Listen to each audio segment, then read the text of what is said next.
하나님께서 우리에게 주신 말씀 히브리서 12장 1절에서 5절 말씀입니다. 신약 성경 히브리서 12장 1절에서 5절 말씀입니다. 하나님의 말씀 봉독하여 드릴 때 하나님의 음성을 경청하십시오.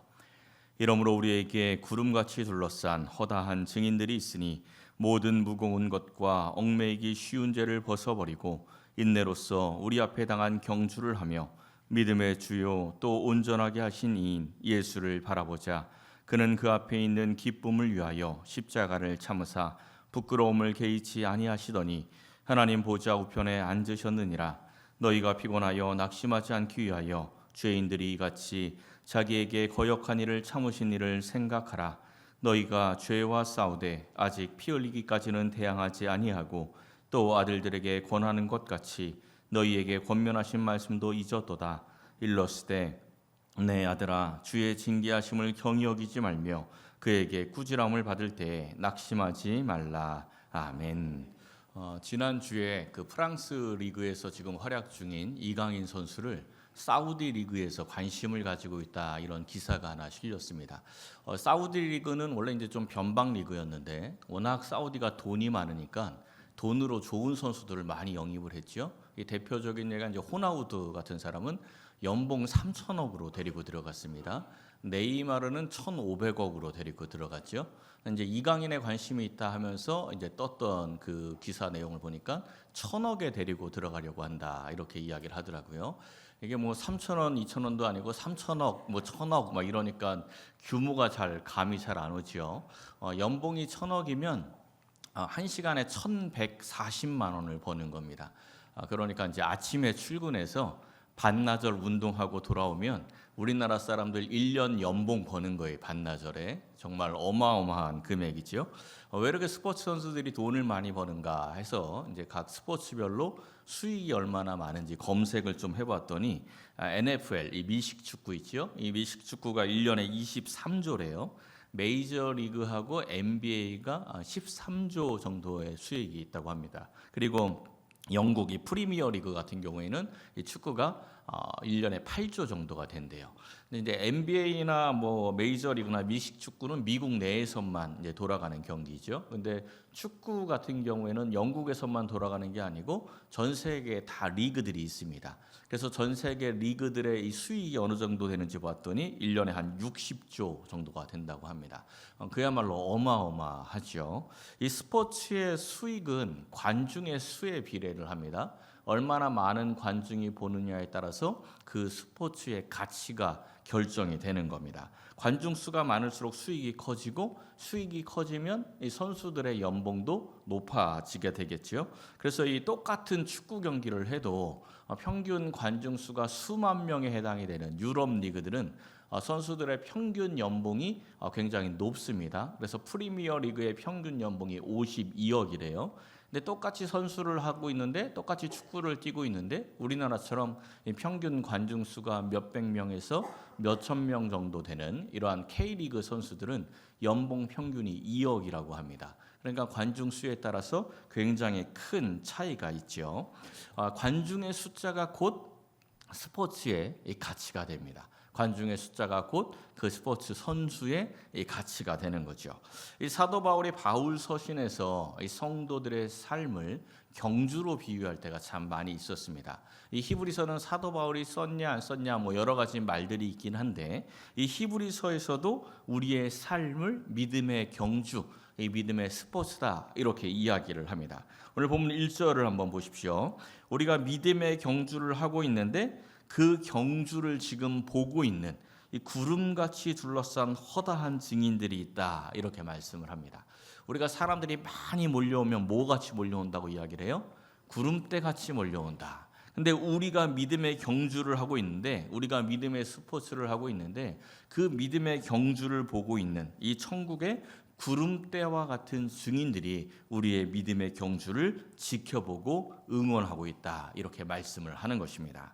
사랑하는 성도 여러분, 오늘 이 말씀을 함께 상고하면서 우리 앞에 당한 이 믿음의 경주가 얼마나 가치 있고 얼마나 귀한지 깨닫고 전심으로 그 믿음의 경주에 참여하시기를 예수님의 이름으로 간절히 축원합니다. 첫째는 믿음의 경주에 참여하고 있음을 우리가 알아야 합니다. 다시 1절 본문을 보면 우리 앞에 당한 경주를 하며 이렇게 말씀하고 있죠. 여기서 이 앞에 당한이라고 번역된 헬라어가 프로케이마이라는 단어입니다. 앞에 놓여 있다, 드러나게 되다, 정해지다, 운명지어지다 이런 뜻이 있어요. 그러니까 우리가 앞으로 믿음의 경주에 참여하자 이런 말씀이 아니고 우리가 지금 믿음의 경주에 참여하고 있다 이렇게 말씀하는 겁니다. 어디서 지금 빨리 출발하라고 계속 벨이 울리는 것 같아요. 어디 앞에서 좀 꺼주시기 바랍니다. 우리가 믿음의 경주에 지금 참여하고 있다는 것을 알고 있으라는 이야기가 이 말씀이에요. 사실 이 세상에 있는 모든 사람들은 다 각자의 경주에 참여하고 있습니다. 각자가 지향하고 있는 목표점, 각자가 지향하고 있는 그 지향 방향이 다 다르니까 다른 경주를 띄고 있는 것 같지만 사실은 다 비슷한 경주를 하고 있어요. 그 세상에서 우리가 참여하고 있는 경주는 크게 나누면 딱 두 가지 경주가 되는 겁니다. 하나는 이 땅의 것을 위해서, 땅의 것을 얻기 위해서 달려가는 세상의 경주죠. 이 세상의 경주의 마지막은 심판입니다. 왜냐하면 이 세상에서 추구하고 있는 모든 것이든지 어떠한 것이든지 결국 마지막에는 세상 모든 사람들이 죽어서 죽음을 만나고 하나님 앞에 서는 심판대 앞에 서기 때문에 이 세상의 것을 추구하는 모든 경주의 마지막은 심판이 되는 거죠. 그리고 또 하나의 경주가 뭐냐면 하늘나라의 목적을 두고 이 하나님 나라를 바라보고 달려가는 믿음의 경주가 되는 겁니다. 그 마침은 영원이 되는 거죠. 그러면 이 세상의 경주와 믿음의 경주 가운데 어느 것이 좀 더 쉬워 보이십니까? 이 세상의 경주는 분명한 목표와 지향점이 있습니다. 그러니까 분명한 목표와 보상이 있어요. 돈을 목표로 하든 명예를 목표로 하든 권력을 목표로 하든 내가 목표하는 바가 분명합니다. 그래서 그 목표를 향해서 열심히 달려가면 그 목표를 보상으로 받지요. 목표가 분명하고 보상이 분명하니까 목적이 분명한 사람들은 열심히 이 세상의 경주를 달려갑니다. 그런데 믿음의 경주는 어떻습니까?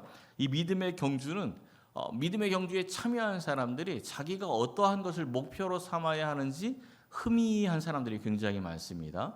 그리고 그 믿음의 경주를 달렸을 때 어떠한 보상을 받는지도 명확하게 모르는 사람들이 많아요. 그러다 보니까 심지어는 내가 지금 믿음의 경주에 참여하고 있다는 그 자체를 모르는 경우도 있습니다. 달리기 경주를 한번 생각해 보세요. 달리기 시합을 하고 있는데 자기가 지금 달리기 경주를 하고 있는지 달리다가 까먹었어요. 그럼 어떻게 됩니까? 달리다가 멈추겠죠. 그럼 그 경기를 이길 수가 없습니다. 또 달리기 경주를 하고 있는데 자기가 어느 쪽으로 달려야 하는지를 잊어버립니다. 그럼 어떻게 되지요? 역시 그 경기는 승리할 수가 없습니다. 달리기 경주에 이기려면 내가 어디를 향해서 가야 하는지 분명한 목표점을 알아야 하고 내가 지금 경주에 참여하고 있다는 것을 알아야 열심히 달려서 마침내 골인을 하고 이 승리의 메달을 딸 수가 있는 겁니다.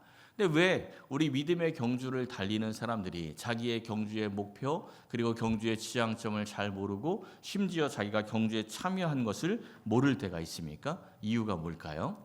이 믿음의 경주에 가치를 두지 않기 때문입니다. 이 세상의 경주를 달릴 때는 가치를 두고 그 가치를 얻기 위해서 열심히 뛰는데 이 믿음의 경주에는 눈에 보이는 확실한 보상이 뭔지를 잘 모르니까 그 믿음의 경주에 가치를 두지 않는 거예요.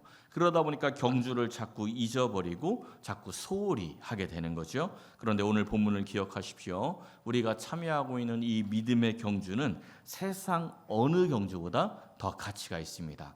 처음에 말씀을 드린 것처럼 스포츠는 관중 수에 따라 그 가치가 결정이 된다고 했죠. 우리의 믿음의 경주는 구름같이 둘러싼 허다한 증인들입니다. 그 증인들이 누구예요? 우리가 히브리서 11장에 나오는 믿음의 영웅들을 몇 달에 거쳐서 함께 나누지 않았습니까? 그 믿음의 영웅들, 그 믿음의 사람들이 우리를 지금 응원하고 있는 믿음의 증인들입니다. 그들이 천국에서 우리를 응원하면서 함께 기뻐하고 함께 운다는 것을 우리가 알아야 합니다. 얼마 전에 끝났던 올림픽을 생각해 보십시오. 이 관중들이 이기면, 이 운동 선수들이 이기면 관중들이 함께 기뻐하죠. 이 선수들이 울면 관중들이 함께 웁니다. 이 스포츠선들의 인터뷰들을 가끔 들어보면 그런 이야기를 하지 않습니까? 이 관중들의 함성 소리가 내게 힘이 되었습니다. 이런 이야기를 많이 하죠. 근데 이 선수들이 열심히 뛰지 않거나 굉장히 무기력하게 경주를 할 때가 있습니다. 그럼 관중들이 보면서 응원을 합니까? 야유를 보냅니까? 야유를 보냅니다. 이 스포츠 감독들 가운데 제일 욕을 많이 먹는 감독이 야구 감독이래요. 경기가 많아서 그런지 야구 감독이 제일 욕을 많이 먹는다고 합니다. 진짜로 그렇습니다. 제가 그걸 어떻게 하냐면 작년에 제가 응원하는 팀이 1위를 했거든요. 1위를 했는데 1년 내내 그 팀 감독이 욕먹었습니다. 제가 응원하는 팀이니까 잘 알지요. 그러니까 욕하는 이유가 뭐냐면 빼야 할 타자를 뺄 때 빼지 않고 빼야 할 투수를 뺄 때 빼지 않았다는 겁니다. 그러니까 점수를 내야 하는 시점에 그동안 잘 못 치던 타자면은 감독이 좀 바꿔서 좀 칠 수 있는 타자를 보내서 점수를 내야 하는데 그거 안 바꾸는 바람에 점수 못 내서 졌다 이래서 욕하는 거예요. 또 투수도 마찬가지겠죠. 요즘 좀 실적이 안 좋으니까 얘가 좀 안타를 맞는다 싶으면 빨리 바꿔서 점수를 안 내야 되는데 그대로 뒀다가 점수 뺏겼다는 거예요. 그래서 이 감독이 빼야 할 타자 투수 못 뺐다 이래서 이 감독을 엄청나게 욕합니다. 이와 좀 비슷할 것 같아요. 상상을 좀 해보면 이 믿음의 선조들이 천국에서 우리를 응원하는데 우리가 너무 무기력하게 경주에 제대로 참여 안 하면 그럴 것 같아요. 하나님 쟤 좀 빼죠. 막 이렇게 이런 얘기 들으면 되겠습니까? 그러면 안 되겠죠. 우리를 보면서 믿음의 선조들이 응원을 해줘야 되는데 하나님 쟤 좀 빼요. 쟤 도저히 안 되겠습니다. 이런 말을 우리가 들으면 안 됩니다. 우리가 믿음으로 살려고 애를 쓰면 성경 속 인물들이 우리를 막 응원을 합니다. 때로는 우리의 삶 가운데 노아가 툭 튀어나와서 함께 이 믿음의 방주를 막 지어줍니다. 또 때로는 아브라함이 툭 튀어나와서 야 힘들지 나도 되게 연약했는데 하나님이 나 끝까지 이끌어서 결국은 믿음의 조상 됐잖아. 너도 할 수 있다. 조금만 견뎌내라. 이렇게 응원을 합니다. 때로는 사도 바울이 툭 튀어나와서 지금 네가 당하고 있는 이 고난 장차 네가 만날 그 영광과는 비교할 수 없어. 그러니 조금만 인내하고 조금만 견뎌라. 이렇게 박수치며 격려합니다. 그 격려의 음성들을 우리가 이 성경을 통해서 들을 수가 있어야 합니다. 사랑하는 성도 여러분, 우리는 홀로 믿음의 길을 걸어가는 것이 아닙니다. 성경 속에 수많은 믿음의 영웅들, 이 믿음의 어벤져스들이 우리와 함께 달려가며 우리를 응원하고 있음을 기억하고 최선을 다해서 이 가장 가치 있는 경주, 믿음의 경주에 참여하시기를 예수님의 이름으로 간절히 축원합니다. 두 번째는 경주에서 승리할 비결을 알아야 합니다. 이 1절을 다시 보시면 우리가 믿음의 경주에서 승리할 비결을 몇 가지 말씀을 해주죠. 첫 번째 승리의 비결이 무거운 것과 얽매이기 쉬운 죄를 벗어버리는 겁니다. 이 사람들마다 인생에 무거운 짐들이 다 있습니다. 여러분들에게는 어떠한 것이 무겁습니까? 어떠한 것이 무겁냐 했더니 내 몸무게요 이런 사람들이 있는데 몸무게 무거운 거 말고 정말 무거운 짐들이 있지 않습니까? 아무도 모르는 자기만 알고 있는 무거운 짐이 있습니다.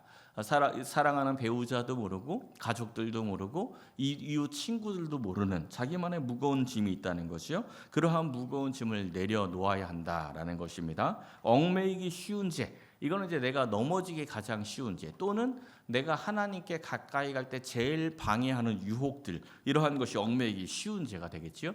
어떤 사람은 돈이 될 수 있고요. 어떤 사람은 취미 생활이 될 수도 있습니다. 어떤 사람은 가족이나 또는 건강이 될 수도 있겠지요.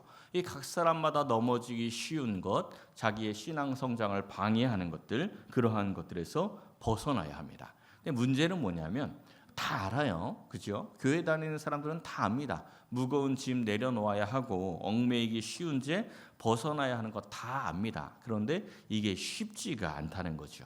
이 무거운 짐 드는 거 참 어렵지요. 근데 드는 것보다 내려놓는 것도 더 어렵습니다.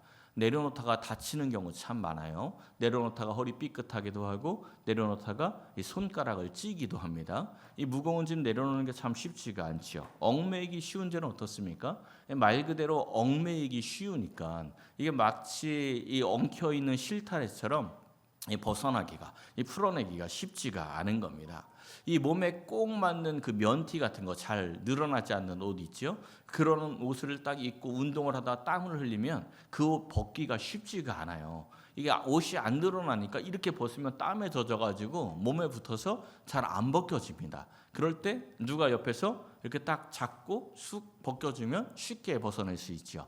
우리도 역시 마찬가지입니다. 이 무거운 짐과 얽매이기 쉬운 죄는 누가 도와줘야 벗기 쉽습니다. 누가 우리를 도와줄까요?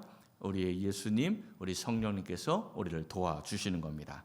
마태복음 11장 28절에서 수고하고 무거운 짐진 자들아 다 내게로 오라 내가 너희를 쉬게 하리라. 그 무거운 짐 내려놓게 해서 우리를 쉴 수 있게 해주신다는 거죠.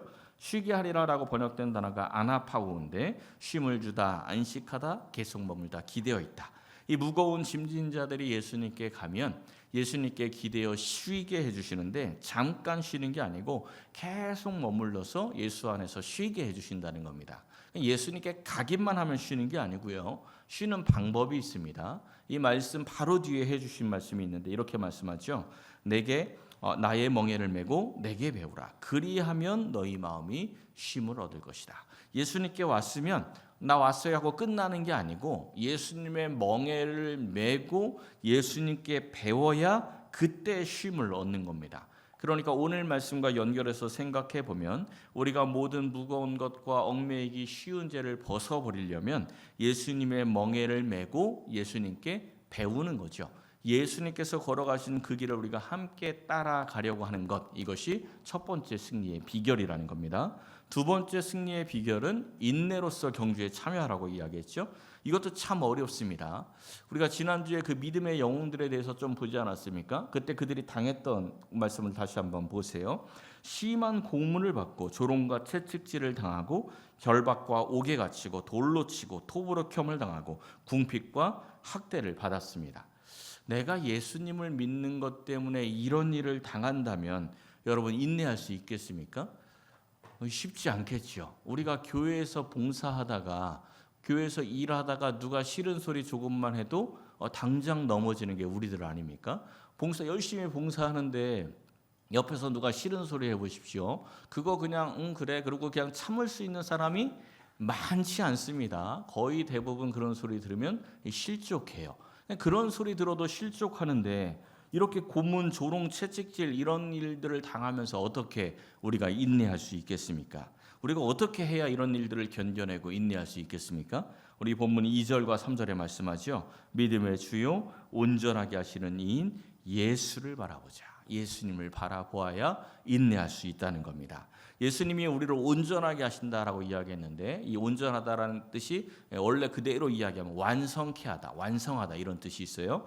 그러니까 예수님이 우리를 완전하게 만들려고 우리를 좀 완성시키려고 십자가를 참으시고 부끄러움을 개의치 않으셨다는 겁니다. 그 예수님의 사랑을 안다면 우리가 예수님의 그 인내를 배워야 한다는 것입니다. 우리의 신앙 성장은 얼마나 예수님을 닮아가느냐에 달려 있습니다. 다르게 말하면 우리 신앙의 목표가 누구라는 거죠? 예수님. 예수님이 우리 신앙의 목표가 되는 겁니다. 달리기를 할 때 어디를 바라보고 달려갑니까? 목적지를 바라보고 달려가죠. 목적지를 바라보고 달려가야 빠르게 달릴 수 있지 다른 데 보면 빠르게 못 달려요. 그러니까 우리의 신앙의 목적지가 예수님이기 때문에 예수님을 바라보고 달려야 믿음의 경주에서 승리할 수가 있는 겁니다. 바라보자라고 번역된 단어가 아포라오인데 주목하다 이런 뜻이에요. 근데 사전에 보면 이렇게 괄호를 쳐놓고 앞에 조금 더 부연 설명을 해놨어요. 다른 것들로부터 눈을 돌려 또 다른 어떤 것을 주목하다 이렇게 이런 게 써 있습니다. 그러니까 우리의 눈은 한 가지에만 초점을 맞출 수가 있습니다. 여러분들이 이 설교를 들으면서 때로는 옆에 있는 화면을 보고 또 때로는 저를 보면서 이 설교를 듣지 않습니까? 근데 여러분들이 동시에 화면과 저를 볼 수는 있는데 동시에 초점은 못 맞춥니다. 그렇죠. 우리의 눈이 둘 다 한꺼번에 초점은 못 맞춰요. 화면만 보든지 저만 보든지 그렇게 할 수가 있는 겁니다. 함께 초점이 안 맞춰지죠. 함께 초점 맞춰 보려고 지금 눈이 막 희미해지시는 분들이 있는데 안 됩니다. 안 되는 거 막 억지로 하시려고 그러실 필요가 없어요. 마찬가지입니다. 우리는 이 세상과 예수님을 동시에 초점을 맞출 수가 없습니다. 예수님을 바라보려면 세상에서 눈을 돌려 예수님을 바라보아야 예수님께 초점이 맞추어지는 겁니다. 이 둘 다 보면 화면에 여러분들이 저를 보면서 이 말씀이 안 보이는 것처럼 우리가 세상을 바라보면 하나님의 말씀이 들리지가 않습니다. 하나님의 말씀에 초점이 맞춰지지 않기 때문에 그렇습니다. 이 교회에서 봉사를 하거나 세상에서 말씀대로 살려고 애를 쓸 때 우리가 사람을 보면 예수님께 초점이 맞추어지지 않습니다. 그래서 실족하는 거예요. 조금 전에 달리기 할 때 목적지를 보고 달려야 한다고 했죠. 100m 달리기를 막 하는데 앞에 있는 골대를 바라보는 게 아니라 옆에 있는 친구 바라보면서 100m 달리기 하다 보면 휘청휘청하다가 자빠지는 경우가 있습니다. 그러니까 우리가 봉사를 하던 세상에서 일을 하던 예수님께 초점이 맞추어지지 않으면 사람에게 초점 맞추다가 넘어지고 실족하게 되는 겁니다. 그래서 우리는 예수님만 바라보아야 하는 것이죠. 3절에도 비슷한 말씀을 해주죠. 너희가 피곤하여 낙심하지 않기 위하여 자기에게 거역한 일을 참으시니, 예수님 아닙니까? 그 예수님을 생각해라. 역으로 말하면 예수님을 생각하지 않으면 우리가 피곤하여 낙심하게 된다. 예수님 바라보지 않으면 실족하게 된다. 시험 든다. 이런 말씀입니다. 히브리서 2장 마지막과 3장 1절이 이렇게 연결이 돼요. 시험 받는 자들을 능히 도우실 수 있느니라. 그러므로 예수를 깊이 생각하라. 예수님이 시험 받는 자들을 능히 도울 수가 있습니다. 그래서 예수님을 깊이 생각하라는 것이죠. 예수님을 깊이 생각하는 것이 승리의 중요한 비결이라는 것입니다. 그럼 예수님만 바라보고 예수님을 깊이 생각한다는 게 뭡니까? 어떻게 해야 우리가 예수님만 바라보고 예수님을 깊이 생각하는 것입니까? 예전에 인터넷에서 아내와 귤이라는 제목의 글을 하나 보았습니다. 꽤 유명한 글이에요. 지금도 아주 오래전에 본 글인데 요즘도 이 글이 돌아다니더라고요. 결혼 8년 차 된 사람인데 심각한 위혼 위기를 극복하고 행복하게 살면서 지나온 그 시간들을 다시 회상하면서 글을 쓴 겁니다. 이 사람이 이제 결혼 5년 차가 되었을 때부터 이혼 위기에 들었대요. 5년 차가 되었는데 관계가 조금 서로 소홀해지기 시작하면서 아내가 자꾸 이혼하자는 이야기를 했다고 합니다. 이 사람이 회사에 가서 일하다가 늦게 돌아왔는데 아내가 자꾸 붙들고 이혼하자 뭐 이런 이야기를 하니까 막 자꾸 짜증이 나는 거예요. 다툼이 시작이 되고 그러다 이제 각자 각방을 쓰기 시작을 하면서 더 멀어지는 거죠. 대화가 완전히 단절이 되었습니다. 이 아이는 부모 눈치만 살살 보다가 자꾸 우니까 아내는 또 혼내다가 더 짜증나고 점점 더 막 파국으로 치닫는 거예요. 그렇게 3년째, 그러니까 결혼 5년 후부터 3년 동안이니까 8년째가 될 때죠. 이 3년 동안 대화가 완전히 단절이 되어서 서로 남보다 못한 관계로 살아가던 그런 날이었는데 어느 날 이 퇴근길에 야근을 하고 돌아오는 퇴근길에 지하철 입구에서 어떤 할머니가 과일을 파시는데 이 귤 한 봉지 마지막 남았으니까 좀 사가라고 붙들더랍니다. 이 사람이 이제 대꾸하기도 귀찮아서 그냥 그 한 봉지 사고 집에 온 거예요. 그리고 식탁 위에 귤 한 봉지 올려놓고 들어가서 씻고 그리고 딱 나왔는데 아내가 그 식탁 위에 앉아서 귤을 먹고 있더래요. 그러더니 딱 보더니 귤 맛있네 이러고 먹고 그냥 들어가더랍니다. 근데 귤 맛있네라고 아내가 한마디 딱 하는 순간에 갑자기 망치로 머리를 맞은 듯이 옛 생각에 탁 나더래요. 자기가 옛날에 한참 연애할 때 이 아내가 귤을 너무 좋아해서 연애하는 길 걸어가는 길에 귤 파는 데만 있으면 가서 귤 한 봉다리 사서 같이 귤을 서로 나누어 먹으면서 아주 즐겁게 데이트하던 그런 생각이 나더랍니다. 그리고 또 하나 생각이 나는 게 결혼하고 8년 동안 단 한 번도 귤을 사가지고 들어온 적이 없었다는 생각이 나더래요. 그리고 갑자기 마음이 울컥해져서 방 안에 들어서 이제 혼자 울었대요. 그리고 이제 또 출근을 하고 또 며칠이 지나서 퇴근길에 그 과일 파는 아줌마가 또 있길래 그냥 아무 생각 없이 또 한 봉다리 샀답니다. 그리고 한 봉다리 사서 집에 들어와서 식탁 위에 올려두고 또 이제 씻고 나왔는데 아내가 3년 만에 자기에게 대화를 하더래요. 이 귤 어디서 샀냐 이러고 물어보더랍니다.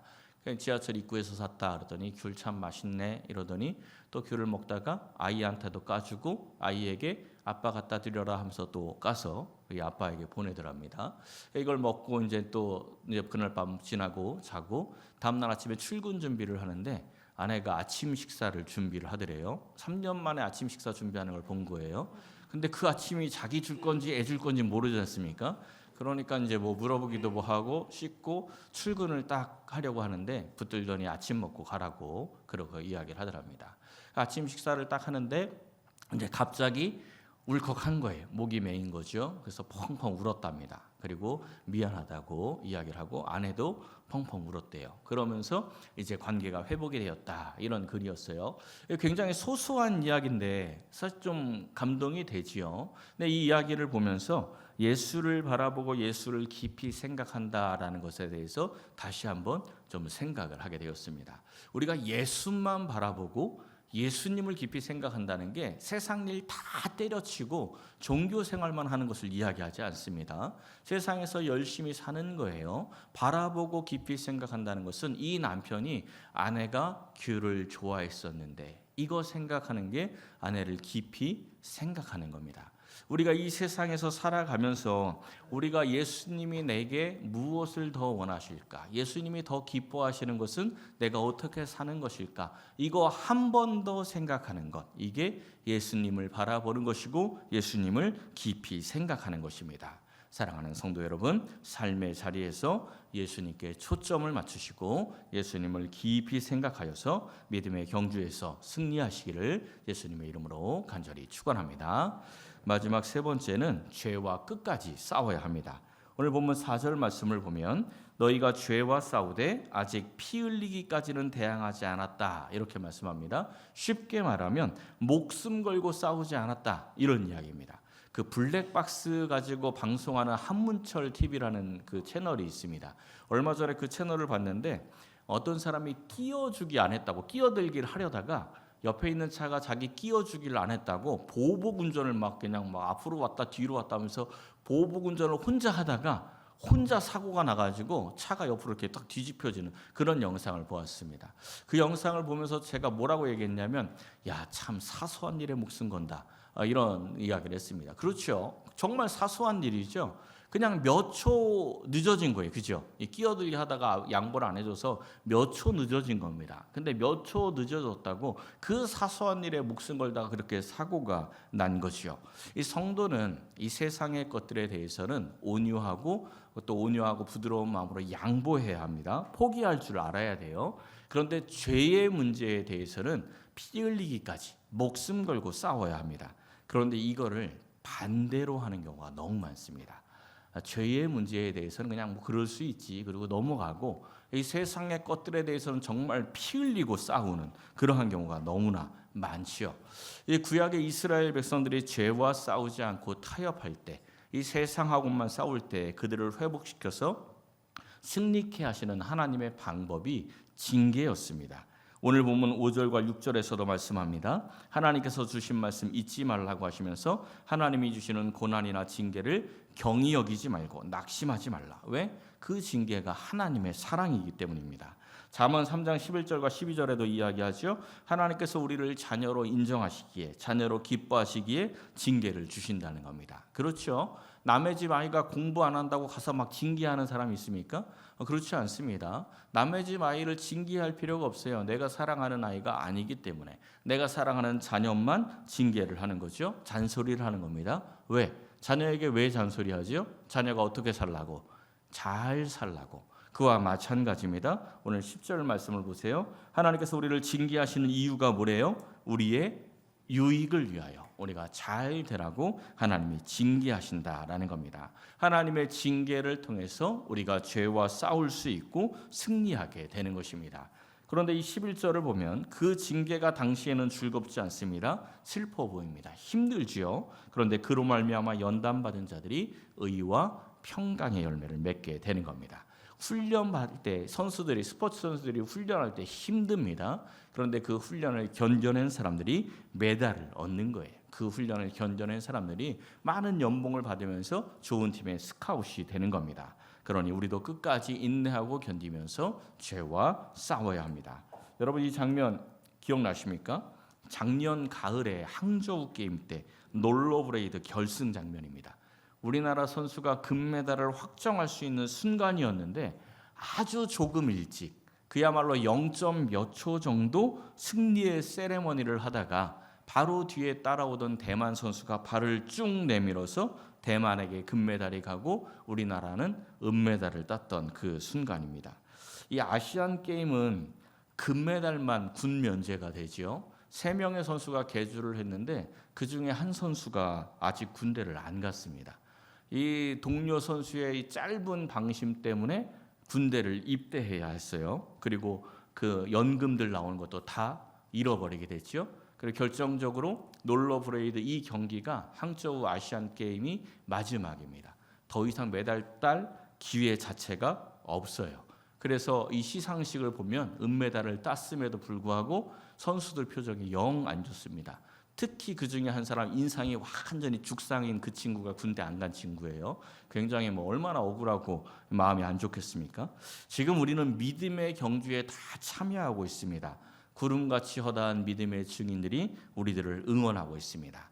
방심하지 마십시오. 끝까지 인내하며 마지막까지 싸우시길 바랍니다. 우리도 언제 넘어질지, 언제 사탄이 뒤에서 치고 들어올지 아무도 모르는 겁니다.